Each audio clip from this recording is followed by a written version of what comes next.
I like the singleness of being a painter. I like the fact that you did it on your own. That really, um, I don't know, attracted me and suited my being, I think. Not having to ask others what to do or being told what to do. Um, Totally your own responsibility. I like um, this solo pursuit.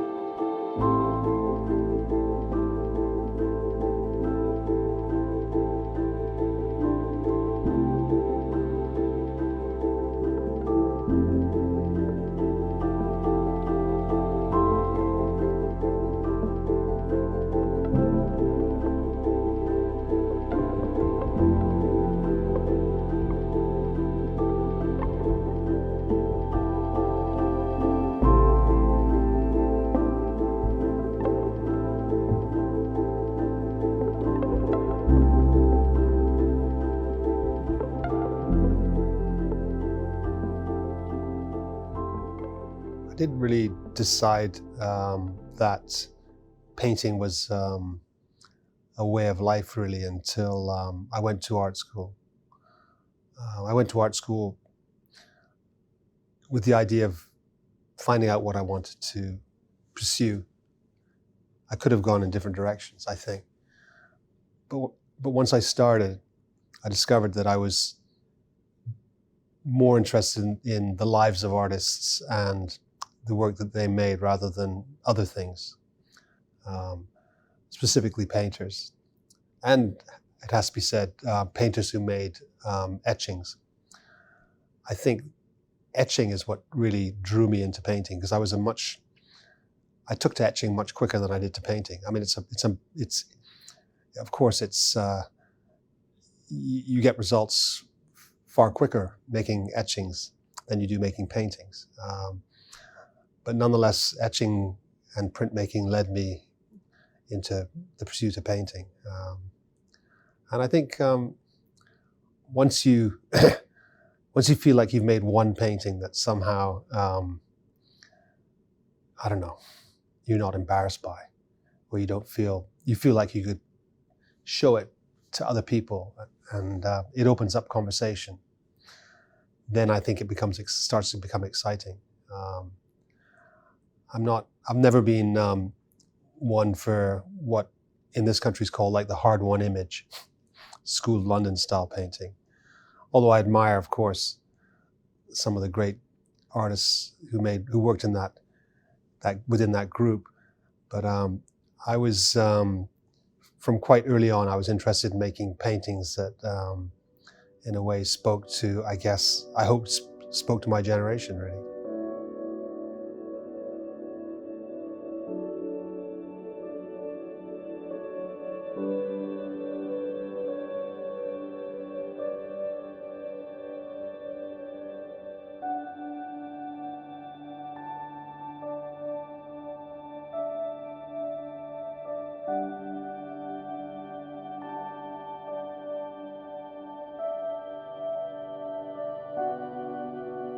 At certain times in my life, different artists have been very important.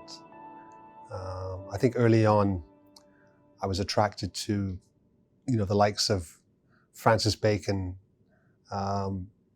David Hockney, even one of my neighbors in Canada, who I used to, he used to have me painting his house, painting his windows and stuff. He had a big lithograph by David Hockney of a very, very modern-looking man in a sort of Yves Saint Laurent suit, and I'd never seen art like that before. Really, like it was so sort of clean and almost slick, and yet I thought it was a very bold thing to have made. It seems so contemporary. I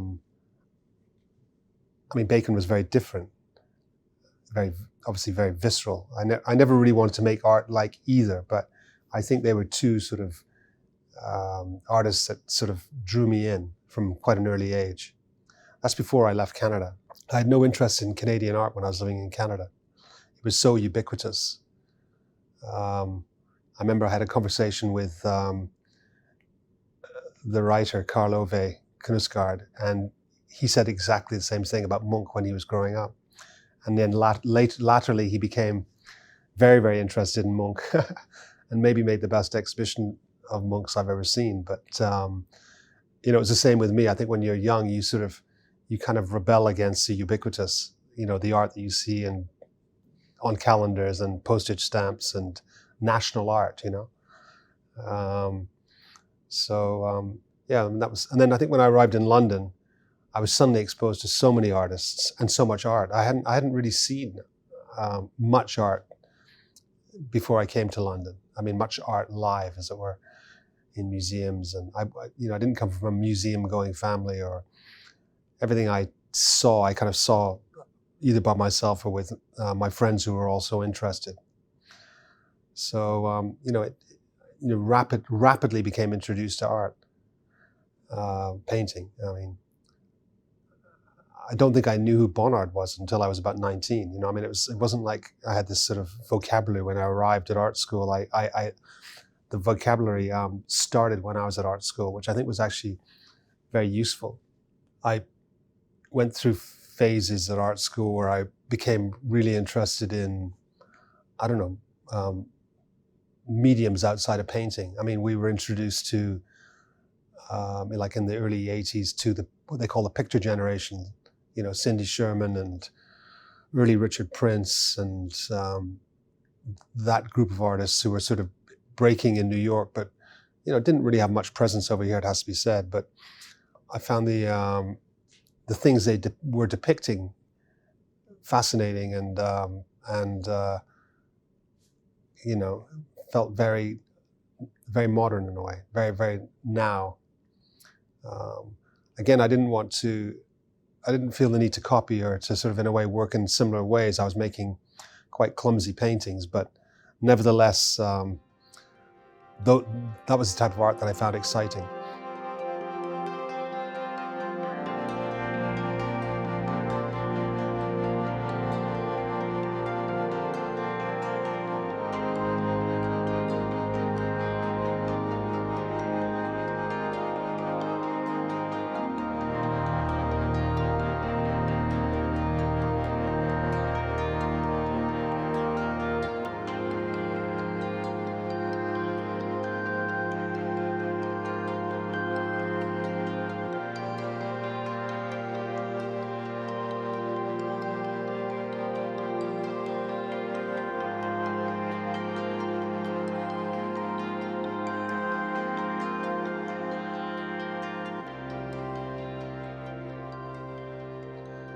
I think starting a painting is always the most difficult thing.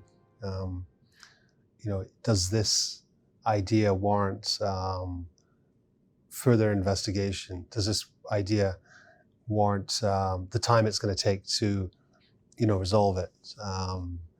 Will I get bored of it? Will I want to abandon it? I think that's one of the reasons why there's such a long time frame to finish some of the paintings, because, you know, I stop and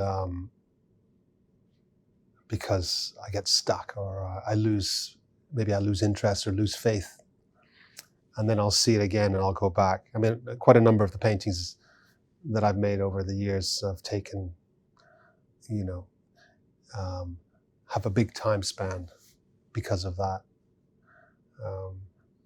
But I guess what's exciting me at that point in time, or if I'm thinking about something from the past that I remember, would that make a painting?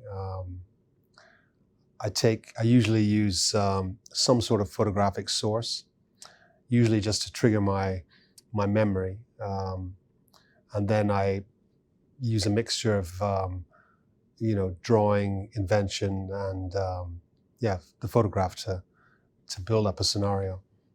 Pretty much every painting I've made is a reflection on a memory. Seeing someone leaning against a loudspeaker, wearing a certain outfit, certain color of clothes, within nature, for instance. seeing a girl roller skating in a park. I mean, the roller skating paintings, they all came from seeing a girl roller skating in a park, in a crowd, in Central Park in 1986. It was a long time ago.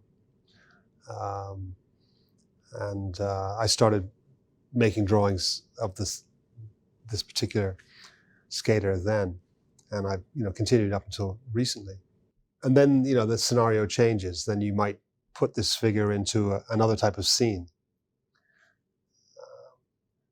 There may be the title might become important of the painting because it refers to an episode in your life.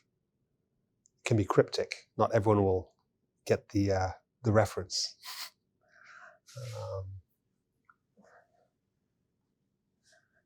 The lion paintings, for instance, they have a kind of strong narrative element, and they're very important to me for personal reasons and also for reasons beyond that, like a reflection on a place being Trinidad.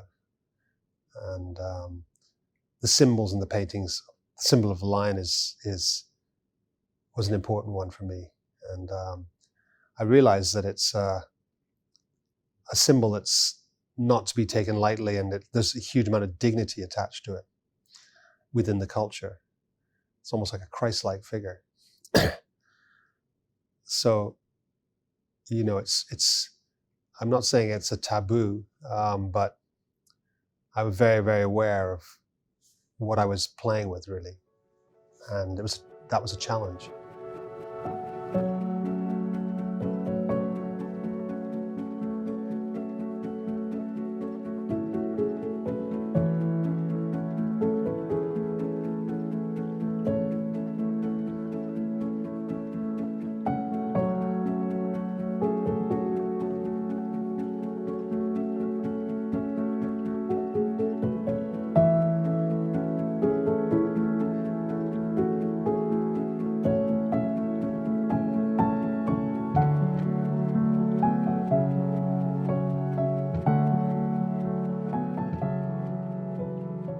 I do think paintings can reflect travel and migration, personal migration, and question it as well. I think the questioning quality is really important.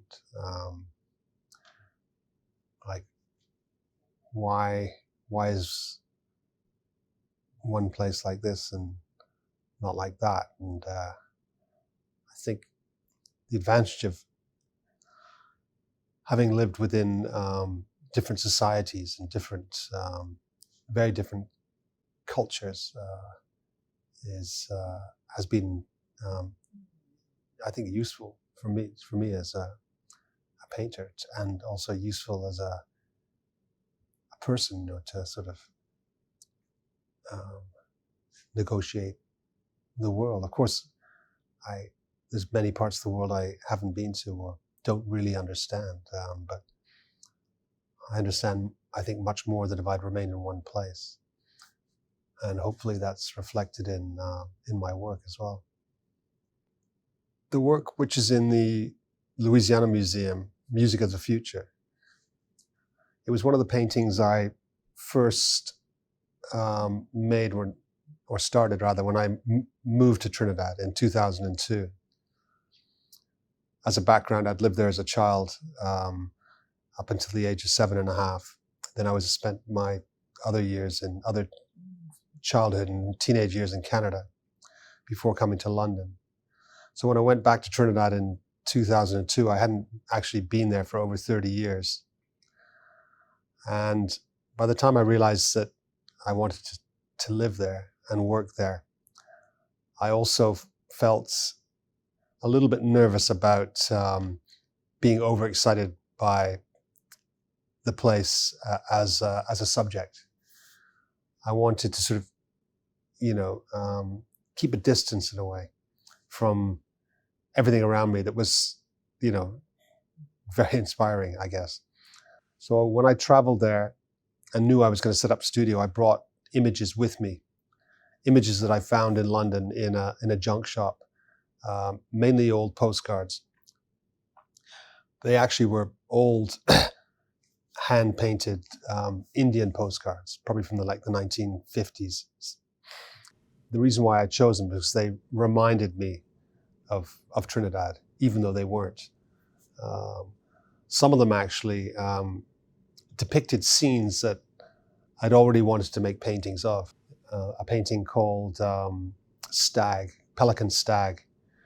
That had a kind of a narrative, a story to it. And I tried to draw it from my imagination. I could never really do it justice. I found a postcard that had a figure dragging a net along a beach. And to me, that was the perfect stand-in for the character I was trying to depict from my memory, but couldn't quite get right.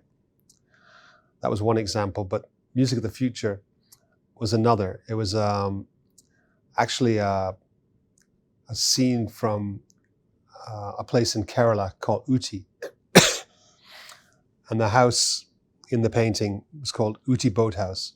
It must have been a sort of recreational place where families went or people went to spend their time off or whatever and promenade. And it resonated with me because it reminded me of the central space in Port of Spain, which is called the Savannah. The Savannah is a space where people do similar things. They walk around it, they run around it, they, as they say in Trinidad, they lime, which means they sort of relax and talk and drink and eat stuff and gather. It's a very, very important space for the city. It's never, you're not allowed to build on it. It's like the lungs of the city in a way. But also, a lot of music's played there. Bad things happen there at night sometimes, if you're unlucky. You can get into trouble there. But nevertheless, it's kind of the center, and it's nature.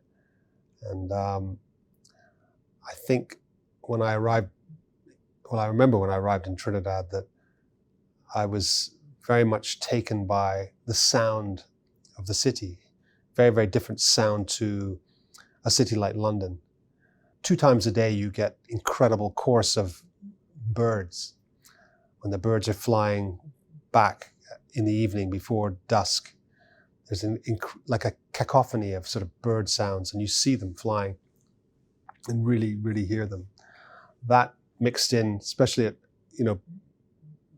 pre-carnival time, the sound of the steel drum, because within the neighborhoods and up into the hills, there's lots of what they call pan yards. Steel pan yards is where the rehearsals happen, and the rehearsals go on until late at night, into sometimes 3 or 4 in the morning, and you hear the sound, which is it's a very, very beautiful sound, and it's so much connected with Trinidad and its history and trouble and strife and all that. Everyone relates to it. And yes, the title refers to the steel drum, but the painting, in a way, I hope, refers to the experience of being within this environment, but also being, an outsider as well, looking at it and absorbing it in the way that I was.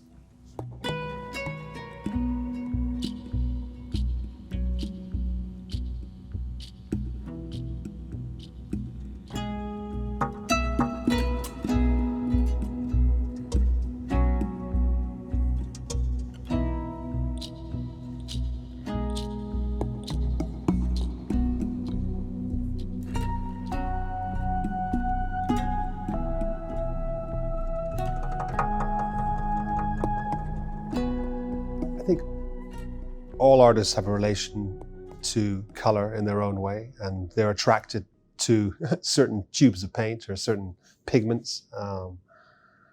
I know that I am, and it's difficult in a way sometimes to break away from your colors. I don't know, I guess my colors were certain types of blues and greens and oranges, and I don't know.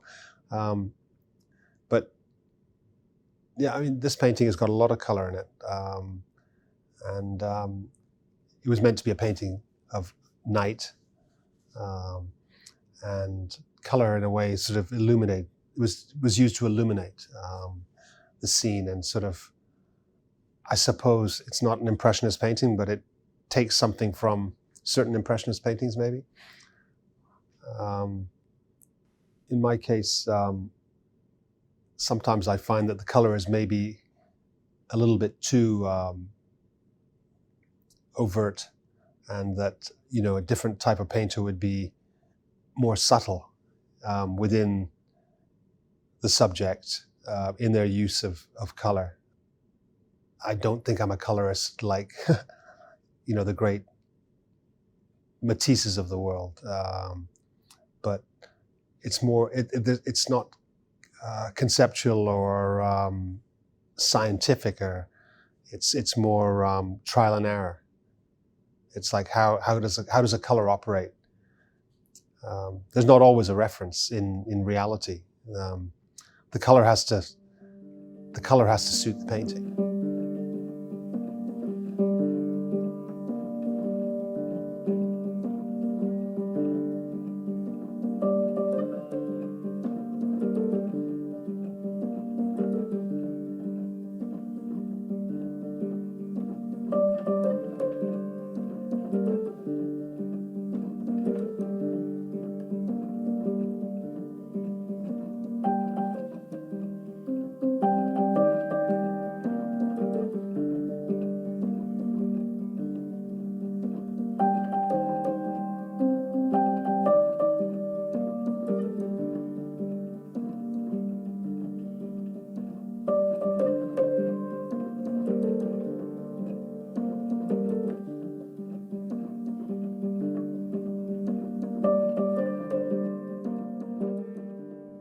Painting in 2000, well, in the time that I've been painting, say from 1980s, early 80s to now, to 2026, you know, there's a lot to look back on, to feed off.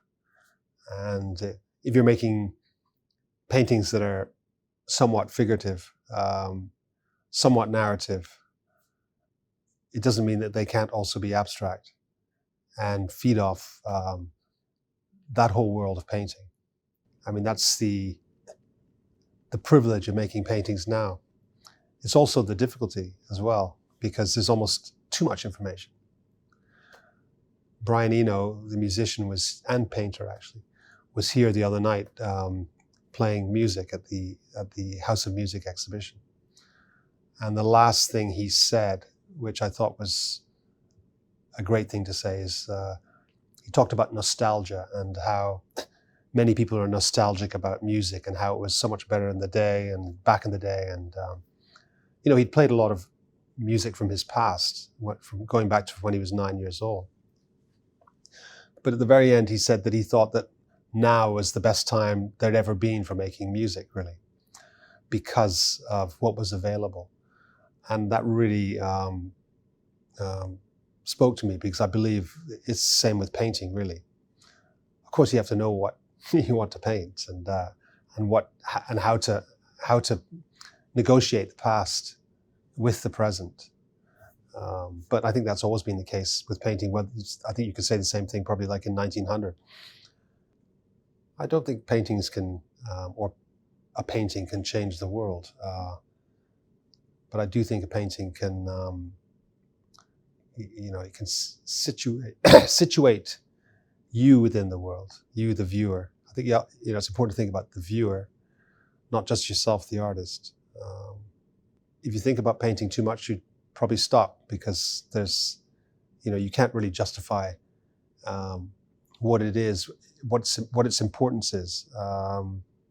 Same with music, really.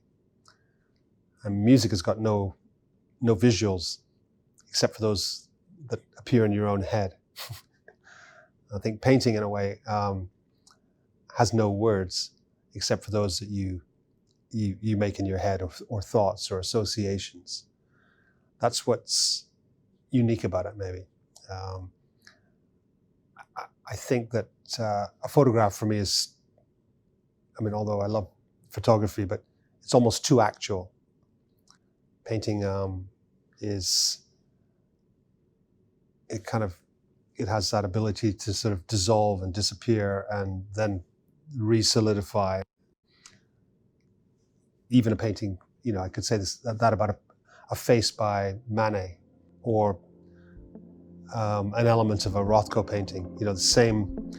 Have the same sort of qualities in a way that I find very mysterious and attractive.